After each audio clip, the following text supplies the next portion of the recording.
जय माता जी दोस्तों। मैं हूँ अर्चना तिवारी। स्वागत है हमारे चैनल ज्ञान की बात विद अर्चना चिंतामणि में आप सभी लोगों का। कैसे हैं आप लोग, ये बताने के लिए कमेंट बॉक्स में जय माता लक्ष्मी जय श्रीमन नारायण जरूर लिखिए।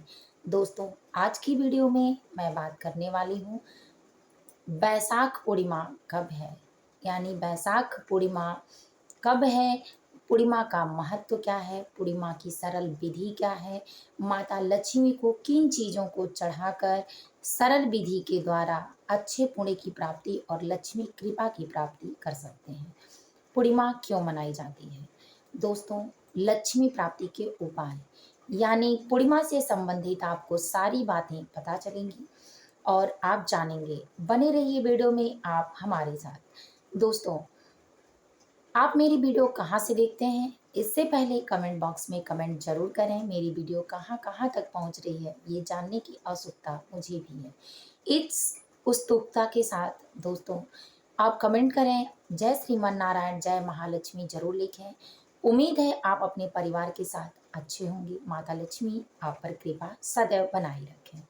तो दोस्तों, इससे पहले आप हमारे चैनल पर नए हैं, पहली बार मेरी वीडियो देख रहे हैं, तो कृपया करके मेरे चैनल को सब्सक्राइब कर लें। अगर मेरी वीडियो आपको पसंद आती है तो लाइक ज़रूर कर लें। आपके एक लाइक और एक सब्सक्राइब से मेरी भी हिम्मत और ताकत बढ़ जाती है। तो दोस्तों, बैसाख पूर्णिमा, बैसाख मास भगवान विष्णु और माता लक्ष्मी की पूजा करने के लिए विशेष मास माना गया है।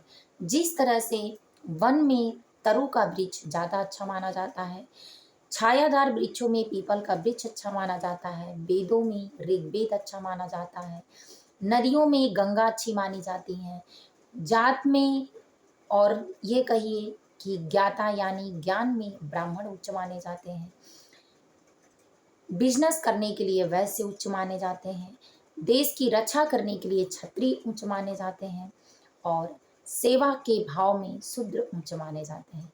यानी सबका पद अलग अलग होता है और सबके पद और प्रतिष्ठा में अलग अलग उन्नति होती है, सम्मान होता है। ठीक उसी तरह से उत्तम मास यानी 12 महीनों में एक उत्तम मास पूर्णिमा बैसाख मास का होता है। यानी बैसाख मास उत्तम मास होता है और उस मास की पूर्णिमा और भी उत्तम होती है। दान पुण्य पुण्य धर्म कर्म के मामले में बैसाख मास उच्च कोटि का मास है। इस महीने में जो माता तुलसी पीपल वृक्ष की पूजा और दान पुण्य करते हैं, जिसमें अक्षय तृतीया भी पड़ती है, और अक्षय तृतीया एक ऐसा त्योहार और व्रत है कि जो पूरे साल में सिर्फ एक बार आता है और उस दिन अक्षय फल की प्राप्ति होती है, वो भी बैसाख मास में ही पड़ता है। तो दोस्तों, इसीलिए बैसाख मास भगवान विष्णु की पूजा करने के लिए, सूर्य नारायण की आराधना करने के लिए उत्तम मास माना गया है। अब चलिए जानते हैं कि बैसाख मास का अंतिम दिन जो होता है, यानी शुक्ल पक्ष का अंतिम दिन जो होता है, वो पूर्णिमा की तिथि होती है।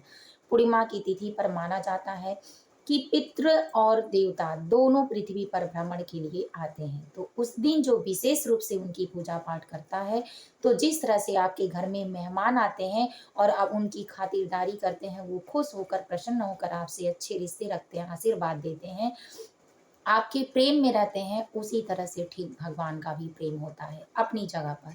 तो भगवान से प्रेम करने का विशेष दिन होता है, भगवान का सेवा करने का विशेष दिन होता है, इसीलिए इस दिन को उत्तम दिन माना जाता है और वैशाख मास की पूर्णिमा को उत्तम मास की पूर्णिमा माना जाता है। तो दोस्तों, उम्मीद है कि आप समझ चुके होंगे। पूर्णिमा पे आप भगवान विष्णु और माता लक्ष्मी की पूजा करते हैं, उनको प्रसन्न करने के लिए अनेक कामों को, यानी अनेक पुष्प को, दीप को, धूप को, पूजा पाठ इत्यादि बहुत सारी चीज़ें करते हैं। तो चलिए दोस्तों, आपको पूर्णिमा का महत्व पता चला। अब जानते हैं कि पूर्णिमा कब है। पूर्णिमा का तिथि जो है, इस बार पूर्णिमा की तिथि 12 को यानी 12 मई को मनाई जाएगी, बैसाख मास की पूर्णिमा। बैसाख मास की पूर्णिमा 12 मई को है। 12 मई को आप सुबह से शाम तक की संपूर्ण विधि जान लें। दोस्तों, पूर्णिमा बहुत सारे व्रत में भी बहुत स्त्री भी रहती हैं और पुरुष भी रहते हैं। पूर्णिमा का व्रत करने से लाभ क्या क्या होता है, चलिए जानते हैं। पूर्णिमा का व्रत करने से उत्तम संतान की प्राप्ति होती है, आपके घर परिवार में लक्ष्मी की कृपा बनी रहती है, घर परिवार में देवी देवता की जहाँ कृपा होती है, इष्ट की कृपा होती है, वहाँ कलह दोष नहीं होता, पाप नहीं होता, जहाँ धर्म और पुण्य होता है वहाँ सुख और समृद्धि का, माता लक्ष्मी का वास होता है। और इसके साथ-साथ आपके पितृ भी आपके पुण्य कर्मों से इस दिन दान दक्षिणा उत्तम कर्म किया जाता है, तो आपके पितृ भी इस चीज़ को पाकर तृप्त होते हैं। आपके द्वारा आपके पितरों की आत्मा को भी शांति मिलती है, ग्रह दोषों से उनको छुटकारा मिलता है, उनके आत्मा को तृप्ति मिलने के कारण उनका भी पूरा आशीर्वाद मिलता है। तो इससे अगर कोई महिला करती है तो उसके पति के सौभाग्य में उन्नति होती है। इस दिन सत्यनारायण भगवान की कथा की जाती है। अगर सत्यनारायण भगवान की कथा आप करती हैं, चाहे करते हैं, अपने घर में कराते हैं, तो इससे आपको एक विशेष फल की प्राप्ति होती है। भगवान श्री हरि विष्णु के चरणों में स्थान मिलता है और विशेष इस पर धन, व्यापार इत्यादि सारी सारी चीज़ों में आपको खुशियाँ प्रदान करते हैं भगवान, और मनोकामना की विशेष रूप से पूर्ति होती है। अगर किसी मनोकामना को रखकर भगवान विष्णु की पूजा और आराधना माता लक्ष्मी के साथ आप करते हैं पूर्णिमा की विशेष तिथि पर, तो वो मनोकामना निश्चित आपकी पूर्ण होती है। तो मनोकामना पूर्ति के लिए भी सत्यनारायण व्रत कथा उस दिन किया जाता है। पूर्णिमा का दिन सत्यनारायण व्रत कथा के लिए उत्तम माना जाता है, जिसमें वैशाख मास, सावन मास, ये मास अच्छे माने जाते हैं। तो दोस्तों चलिए जानते हैं कि सुबह से शाम तक की संपूर्ण विधि क्या है। सर्व आपको सुबह और भी सरल विधि के द्वारा आप सुबह सूर्योदय से पहले उठें। इसके बाद अपने समस्त कार्यों को करने के बाद जो भी, क्योंकि कोई ऐसा नहीं है कि जो उठते ही स्नान करके पूजा में बैठ जाए। सबको विशेष काम अपने घर में होते हैं, तो इसीलिए विशेष कामों को नित्य निवृत्त करने के बाद स्नान गंगा जल जल डालकर करें। फिर अपने घर की पूजा मंदिर को साफ सफाई करें। फिर एक चौकी लगाकर अगर करते हैं तो भी ठीक है, नहीं तो मंदिर में, आपके घर में जगह मंदिर है तो वहाँ आसन लगाकर बैठे, माता लक्ष्मी और भगवान विष्णु की विशेष रूप से दीपक जलाकर, धूप दीप जलाकर पूजा अर्चना करें सुबह के समय।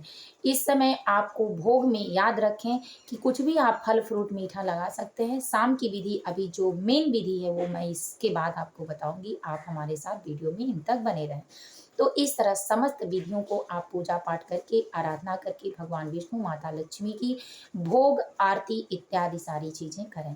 इसके बाद पूरा दिन चिंतन मनन करें। आप चाहें पानी पी सकते हैं, ना चाहें तो नहीं पी सकते हैं, यानी आप व्रत रह के भी कर सकते हैं ये चीजें, व्रत नहीं भी रहते हैं तो भी कर सकते हैं, क्योंकि धर्म और पुण्य का मार्ग हमेशा सफल और सत्य सही तरीके से होता है। भगवान कभी नहीं कहते हैं कि तुम खुद को दर्द देकर परेशान करके कोई काम करो। तुम जिस रूप में हो उसी रूप में मुझे स्वीकार करो और मुझे भजो। मैं तुम्हारे अंदर विराजमान हूँ और मैं तुमको तुम्हारे ही बातों से, तुम्हारे ही आत्मा की आवाज से सुनाई दूंगा। तो वो बताते हैं। इसीलिए दोस्तों, आप चाहे व्रत रख के करें, मन करे ना व्रत रख के करें, मन करे निराजल रह के करें, हर तरीके से इसकी पूजा यानी भगवान विष्णु की पूजा होती है शास्त्र के अनुसार। इसके बाद आपको पूरा दिन चिंतन मनन करना है। इसके बाद जब दोपहर का मध्याह्न टाइम होता है, उसी समय कथा का विशेष महत्व बताया गया है। मध्याह्न के समय आप केले से और अशोक का पत्ता, आम के पत्ते से चौक बनाकर निर्माण करें, जिस तरह से कथा की विधि होती है। आप बहुत सारे लोग ऐसे नहीं हैं कि जो देखे सुने नहीं होंगे, जरूर सबको पता है। तो उस तरह से आप पुष्प, धूप, दीप आदि चीज़ों से मंडित सुशोभित मंडल सुशोभित करें, चौक बनाएं। वहाँ आप विशेष रूप से भगवान विष्णु लक्ष्मी को स्थापित करके, कलश रख के, गौरी गणेश रख के, इसके बाद आप आटे के, जो आटा गेहूं का आटा होता है ये मान्य होता है, उसमें विशेष होता है। तो गेहूं के आटे में वो पंच भोग यानी जो आपको काजू बादाम, गरी, छुहारे, ये सारी चीजें होते हैं पंचमेवा के, ये मिलाकर आटे से आप उनका मन भोग बनाएं, जिसको मन भोग कहा जाता है, मन का भोग। इसके बाद आटे का आप हलवा भी बना सकते हैं। सूजी का अगर बनाते हैं तो याद रखें कि चावल के आटे में, अगर आप गेहूं के आटे में नहीं बनाते हैं तो चावल के आटे से अगर मनभोग बनाते हैं तो उसमें गुड़ मिलाना विशेष होता है। अगर आप गेहूं के आटे से बनाते हैं तो उसमें शक्कर यानी चीनी मिलाना विशेष होता है। इन सारी छोटी छोटी बातों को जानना बेहद आवश्यक है, क्योंकि भगवान इससे प्रसन्न होते हैं और लक्ष्मी की कृपा बढ़ जाती है। इसके साथ आप चलिए जानते हैं कि आपको भोग में कौन सी 5 चीजें जरूर रखनी चाहिए। अगर आपसे व्यवस्था हो पाए तो जरूर करें। दूध से बनी मिठाई यानी बर्फी, पेड़ा, खीर, और इसके साथ-साथ आपको नारियल, यानी जो नारियल होता है वो नारियल सूखा भी हो सकता है और पानी वाला भी हो सकता है, पानी वाला विशेष अच्छा माना जाता है। तो नारियल, कमल गट्टे का माला, कमल का फूल, गुलाब का फूल माता लक्ष्मी को ज़रूर अर्पित करें। दोस्तों 5 चीज़ें ये ख़ास होती हैं, केला, मन भोग और आटे से बनी चीज़ें यानी हलवा, उसके बाद खीर, कमल का फूल, कमलगट्टे की माला, दूध से बनी मिठाई। ये 5 चीज़ें भोग में लगाने से माता लक्ष्मी प्रसन्न होती हैं, बतासे। तो दोस्तों इन सारी चीज़ों को याद रखें। इसके बाद आप शाम के समय ये सारी चीज़ें तैयार करके भगवान, आप पंडित से करवाते हैं तो पंडित सारी विधि-विधान से स्वयं करते हैं, अगर नहीं कराते हैं तो बुक आपके पास रहता है, बुक दुकान पे आपको जो पुस्तक दुकान पूजा-पाठ की होती है वहाँ मिल जाएगा। वहाँ से लेके आसन पर बुक रख के खुद आसन पर बैठकर अपनी जगह को पवित्र करें। इसके बाद से संकल्प विधि और समस्त विधि उस किताब में दी होती है, तो उस किताब के माध्यम से आप संकल्प विधि को पढ़ें। अगर आप कमेंट करेंगे तो मैं एक वीडियो और आपको बुक के साथ डालूँगी कि कहाँ कौन-सी चीज़ें दी होती हैं। वैसे आप अगर जानते हैं तो निश्चित रूप से आप जान जाएँगे बुक में। आपको मन करे तो संकल्प विधि या सारी बुक जो भी आप कथा की बुक पढ़ते हैं संस्कृत में पढ़ें, अगर नहीं पढ़ सकते हैं तो हिंदी में पढ़ें।